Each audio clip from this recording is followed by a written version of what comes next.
let's dive right in. Today we're taking an epic journey into a world that begins with endless water, a world guided by sacred wolves and forged from mountains of iron.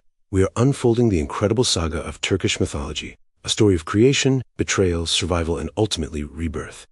So where does a story like this even begin? Well, it starts with this image of pure primordial emptiness. Before there was a sky, before there was any land, there was just nothing.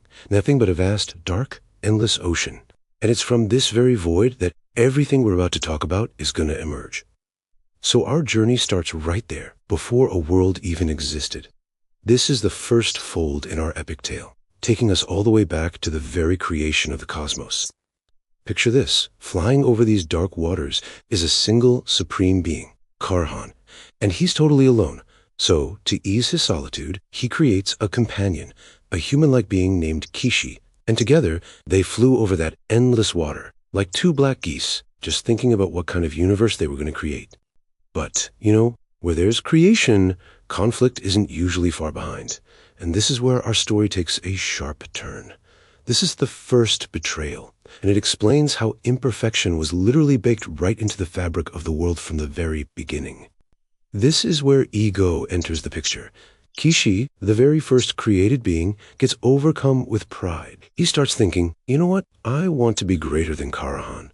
So when Karahan tells him to dive down and bring up some earth to create the world, Kishi sees his chance. He brings up the earth, but he cheekily hides a little piece in his mouth, planning to build his own secret world later. But here's the thing, you can't outsmart the creator. When Karahan commands the earth to expand, that hidden piece in Kishi's mouth starts growing too, and it nearly chokes him to death. He's forced to spit out the earth, and in that one deceitful act, he creates all the rugged mountains and messy valleys you see here on what was supposed to be a perfectly smooth, flat world. This act of pride doesn't just change the landscape, it introduces chaos into order. And for his betrayal, Karahan banishes him to the darkness of the underworld and renames him. From that moment on, he is known as Erlik, the Lord of Evil. Okay, so from that cosmic flaw in creation, our story now comes down to the earthly plane. We're unfolding a totally new layer here, shifting from a myth about divine betrayal to one about mortal survival, all guided by a very sacred animal. And that really is the core question of this next myth. When everything is lost, when your entire people have been wiped from the face of the earth, where do you even find hope? Well, this story gives a pretty powerful, mythic answer. So after a brutal massacre leaves only one small boy alive, maimed and left for dead in a swamp, it seems like all is lost. But then a she-wolf, a bowskirt, finds him. She licks his wounds clean, brings him food, and nurses him back to health. When the enemy army returns to finish the job, she grabs the boy and flees to a hidden paradise-like valley called Erlik. And there, safe from the world, she gives birth to 10 half-human, half-wolf sons. Those 10 sons eventually marry, and their descendants become the great Göktürk people. So you see, the wolf isn't just a savior, she is the sacred ancestor, a powerful symbol of endurance and the unbreakable continuation of a people.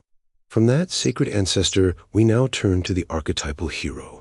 This is the story of one individual who embodies all the values of his people and forges a mighty nation from a bunch of scattered tribes. Meet Oghuz Kagan, a hero who is, well, truly larger than life. Get this, he speaks on the day he's born, asks for raw meat instead of his mother's milk, and grows into a full-fledged warrior in just 40 days.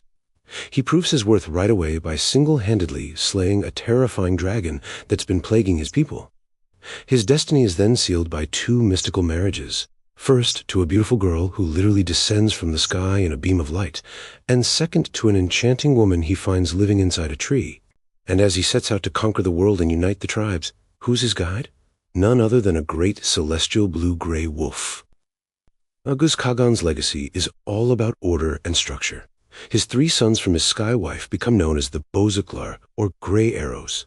His 3 sons from his earth wife become the Uchuklar, or 3 Arrows. And this wasn't just some family nickname. It became the organizational foundation for his entire empire, a structure that would last for generations.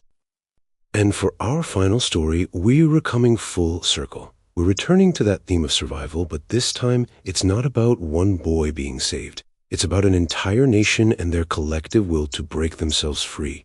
Remember that hidden valley Erlik, where the Bozkurt took the boy? Well, his descendants lived there, protected from the outside world, for 400 years. Just think about that. They multiplied so much that this paradise eventually became a prison. The valley was simply too small to hold their growing nation. They were trapped. The people searched and searched for the entrance their ancestors had used, but it was long forgotten. Despair started to set in, but then a wise old blacksmith stood up and offered a pretty radical idea. He'd noticed that one of the mountains sealing them in wasn't made of stone. It was pure iron ore. His plan was simple, but absolutely monumental. Let's melt our way out. The entire nation worked as one. They gathered wood and coal, piling it high against the iron mountain. They built 70 massive bellows to fan the flames. For days they heated that mountain until the iron glowed red, then white hot, and finally it melted, opening a pass just big enough for a loaded camel to walk through. They emerged free and strong into a world that had long forgotten them. And the day of this great escape is still celebrated as Nowruz, the spring festival, a symbol of the ultimate rebirth. So, from a flawed creation to a nation born from a wolf, from a hero who marries the sky to a people who literally melt a mountain, these myths are so much more than just old tales. They're the foundational folds that create a culture's identity. It's kind of like a complex piece of origami, where each story, each fold, adds a new dimension, creating this rich and resilient shape. And it really leaves us with a question, doesn't it? What are the stories, the epic folds that have shaped our own worlds?